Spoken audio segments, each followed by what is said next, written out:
بسم اللہ والصلاۃ والسلام علی رسول اللہ۔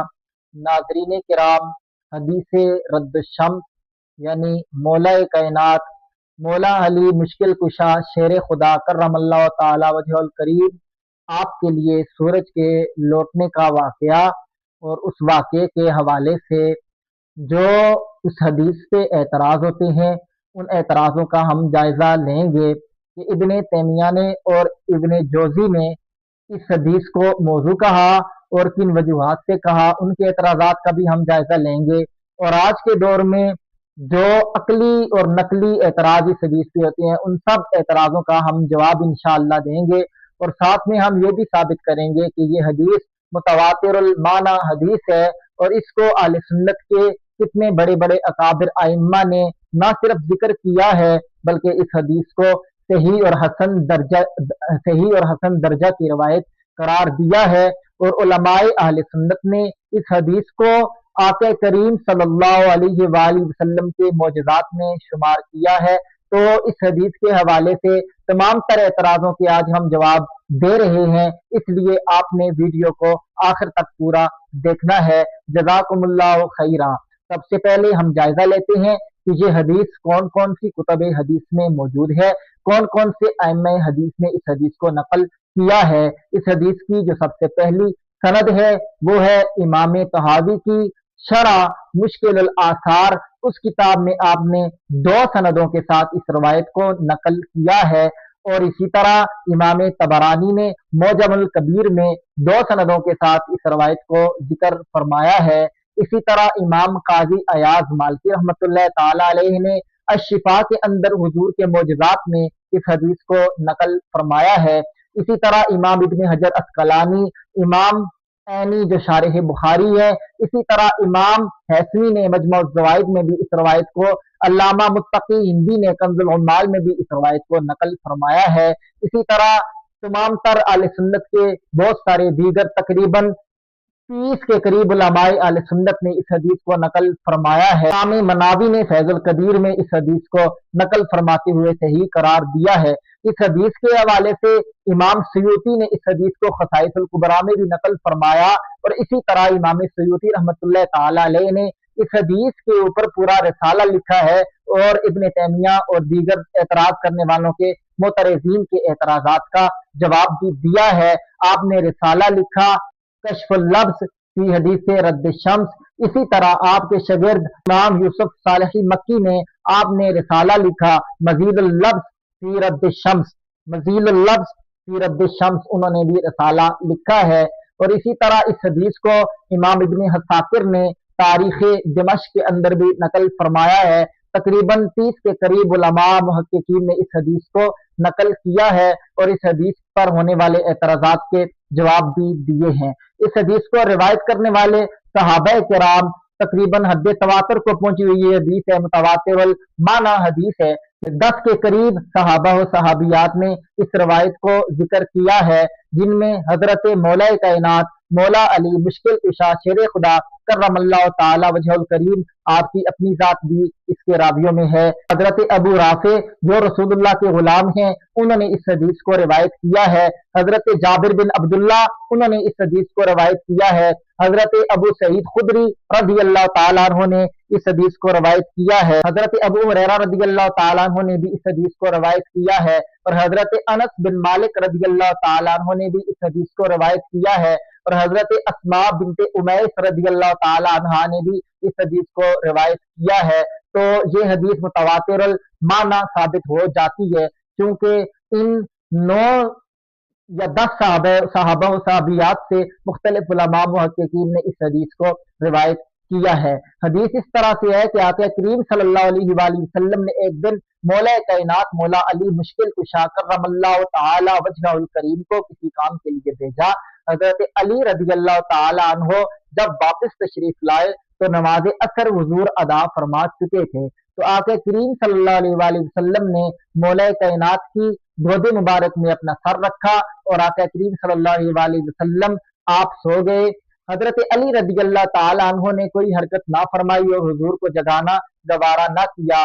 جب آقا کریم صلی اللہ علیہ وآلہ وسلم सो रहे थे तो हजरत अली रजी अल्लाह ताला अन्हु नमाज असर के फौत होने की वजह से आपकी चश्माने मुकद्दसान से आंसू जारी हो गए। तो आके करीम सल्लल्लाहु अलैहि वसल्लम हजरत अली रजी अल्लाह ताला अन्हु के आंसू टपकने की वजह से जाग गए। तो हुजूर अक़दस सल्लल्लाहु अलैहि वसल्लम ने हजरत अली से पूछा, आपने नमाज अदा नहीं फरमाई? तो उन्होंने अर्ज की, जी हाँ या रसूल अल्लाह। तो हुजूर ने दुआ फरमाई कि है अल्लाह, ये मौला, ये हजरत अली रजी अल्लाह ताला अन्हु तेरे नबी की खिदमत पर मामूर थे, तेरे नबी की खिदमत फरमा रहे थे, तो इनके लिए सूरज को वापस लौटा दे। तो सूरज गुरूब होने के बाद वापस आ गया, यहाँ तक कि सूरज पहाड़ों पर और जमीन पर भी तुलू हो गया और हजरत अली रजी अल्लाह ताला अन्हु ने नमाज असर अदा फरमा ली।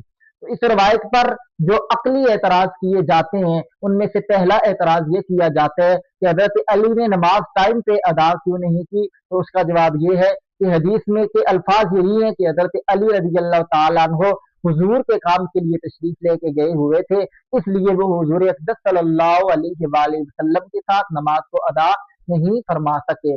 दूसरा एतराज ये किया जाता है, जिस तरह इब्न तैमिया ने भी लिखा और उन्हीं से फिर लोग ये एतराज नकल करते हैं कि अगर ये वाकया हुआ होता कि हुजूर का मुजज़ा ज़ाहिर हुआ होता, तो जाहिर सी बात है इतना बड़ा वाकया हुआ कि सूरज गुरूब होने के बाद दोबारा शुरू हो गया, तो इसके बहुत ज्यादा शवाहिद भी मिलते और इसको सियासिता जैसी कुतुब में भी जिक्र किया जाता और ये खबर मशहूर हो जाती और इसके बहुत ज्यादा दीगर शवाहिद भी हमें मिल जाते। कि इसके बरअक्स हम देखते हैं कि इसकी रवायत करने वाले रुवात बहुत कम हैं। तो उसका एक जवाब तो ये है कि यह मुतवातिरुल माना हदीस है, क्योंकि इसको 10 के करीब साहबा किराम ने 10 साहबा किराम ने इसको रवायत किया है और जिस हदीस को इतने साहबा किराम रवायत करें तो वो मुतवातिर साबित हो जाती है। और दूसरा फिर ये उम्मत में मशहूर भी है और मकबूल भी है और आगे हम बयान करें कि मुहद्दिसीन किराम ने इस हदीस को मकबूल और हसन और सही का दर्जा दिया है।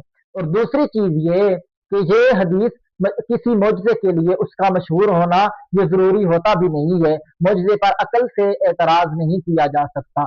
यही एतराज मुल्हिदीन मुस्तशरिकीन शक्कुल कमर वाले वाकया पे भी करते हैं, हालांकि वो वाकया तो कुरान मजीद बुरहान रशीद से साबित है। हालांकि मुल्हिदीन ये कहते हैं कि अगर ये इतना बड़ा वाकया हुआ होता, चांद के 2 टुकड़े हुए होते, तो वो इतना मशहूर होता कि तारीखी तौर पे हमें हदीस की कुतुब के अलावा, कुरान के अलावा कहीं और भी उसके शवाहिद मिलते और दुनिया की तारीख की किताबों में भी उसके शवाहिद मिलते। तो यही एतराज तो शक्के कमर वाले वाक़े पे भी इसी तरह का एतराज किया जाता है, हालांकि वो वाकया तो कुरान से साबित है। जब वो वाकया कुरान से साबित है और कुरान पाक में जो चीज आ जाए उसका इनकार नहीं किया जा सकता, उसके खिलाफ एतराज करने वालों का एतराज रद्द कर दिया जाएगा, क्योंकि ये हुजूर का मौजज़ा कुरान से साबित है, चाहे वो किसी और किताब में हो या ना हो, चाहे वो मशहूर हो या ना हो। इसी तरह जिस तरह मुल्हिदीन का एतराज कबूल नहीं किया जा सकता, इसी तरह इन मुनकरीन का एतराज भी कबूल नहीं किया जा सकता। मुल्हिदीन का एतराज शक्कुल कमर वाली आयत पे कबूल नहीं किया जा सकता और मुनकरीन का इनकार रद्द शम्स वाली हदीस पे भी कबूल नहीं किया जा सकता। और दूसरा जो कहा जाता है कि ये वाकया मशहूर क्यों नहीं हुआ, इतना बड़ा वाकया हो गया कि रात जहाँ जब सूरज वापस पलटा, जहाँ पे रात थी वहां पे दिन हो जाना चाहिए था, जहाँ पे दिन था वहां पे रात हो जानी चाहिए थी। तो उसका जवाब ये है कि क्योंकि ये सूरज जिस वक्त पलटा तो ये मगरब से पहले पहले जैसे ही सूरज गुरूब हुआ तो फौरन आके करीम सल्लल्लाहु अलैहि वसल्लम की आंख खुल गई। हदीस का सियाक व सबाक यही बताते हैं। अभी तक मगरब की नमाज भी अदा नहीं हुई थी और हुजूर ने भी अदा नहीं फरमाई थी, यानी ये वाकया बहुत मुख्तसर से वक्त में हुआ। जैसे ही सूरज गुरूब होता है तो फौरन ही हुजूर अक़दस सल्लल्लाहु अलैहि वसल्लम उसको जल्द ही वापसी की दुआ फरमा देते हैं, तो वो सूरज वापस पलट आता है। तो जब सूरज गुरूब हो रहा होता है तो सबकी तवज्जो सूरज के गुरूब होने की तरफ नहीं होती और वो जो वक्त होता है उसमें फौरी तौर पे अंधेरा नहीं हो जाता, बल्कि सही अंधेरा काफी टाइम के बाद छाता है। तो इसलिए लोगों की इस वाक़े की तरफ ज्यादा तवज्जो ना गई हो और लोगों ने इस वाक़े को छोड़ दिया हो, इसकी तरफ तवज्जो ना की हो, हर किसी ने इसकी तरफ तवज्जो ना की हो कि सूरज जब गुरूब हो रहा था तो लोगों ने बादल वगैरह समझ के भी इसको इग्नोर कर दिया हो, छोड़ दिया हो और लोगों ने इसकी तरफ तवज्जो ना की हो, क्योंकि गुरूब आफ्ताब के वक्त भी छाँव होती है, बादल में भी छाँव होती है। तो ये वाकया बिल्कुल गुरूब आफ्ताब के साथ ही हुआ। मुकम्मल अंधेरे के बाद सूरज अगर लौटता तो हर किसी की तवज्जो होती, अभी तक रोशनी थी, दिन की रोशनी में ही तरफ नहीं गई। अरब के सारे लोगों ने, इसलिए बहुत ज्यादा लोगों ने इस वाक्य को नहीं देखा। जिन्होंने देखा वो 9-10 सहाबा किराम है जिन्होंने इसको रवायत कर दिया। और पूरी दुनिया में फिर ये वाक्य क्यों नहीं हुआ? जिस तरह कहा जाता है जहाँ पे दिन था वहां पे रात हो जाती, जहाँ पे रात थी वहां पे दिन हो जाता।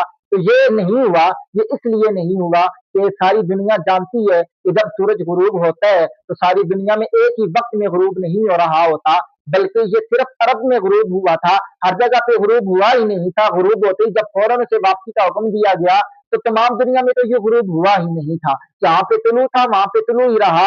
जिन चंद इलाकों में गुरूब हुआ था वहां से दोबारा इसको तुलू का हुक्म दिया गया तो ये दोबारा वापस पलट आया।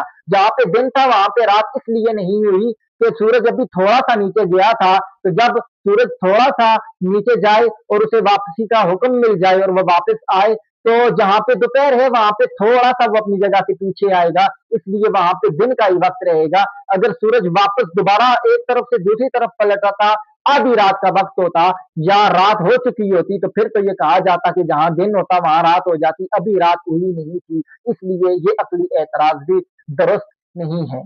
बिलफर्ज ये वाकया रात में भी वकूफ पजीर हो, फिर भी इस वाकये का मशहूर होना जरूरी, यानी जहां दिन था वहां ये जरूरी नहीं था कि ये वाकया मैंने बता दिया कि जहां दिन था वहां पे रात वाला मामला ही नहीं था कि सूरज के गुरूब होने के फौरन ही साथ उसे वापसी का हुक्म मिल चुका था। लेकिन अगर ऐसा वाकया होता भी कि ये सूरज रात को गुरूब होने के बाद या रात को वापस आता तो फिर भी ऐसा हो सकता था कि यह वाकया मशहूर न होता। क्यों? क्योंकि जब सूरज ग्रहण होता है तो दिन के वक्त भी अंधेरा छा जाता है और लोग इसको मौजजा के तौर पे कबूल ना करते। हो सकता फिर भी ये मुमकिन था कि लोग इसको सूरज गिरन समझ के इग्नोर कर देते। लिहाजा इन अकली एतराजात की कोई असल बाकी बचती नहीं है और ये एतराजात बिल्कुल बेहुदा किस्म के एतराजात हैं।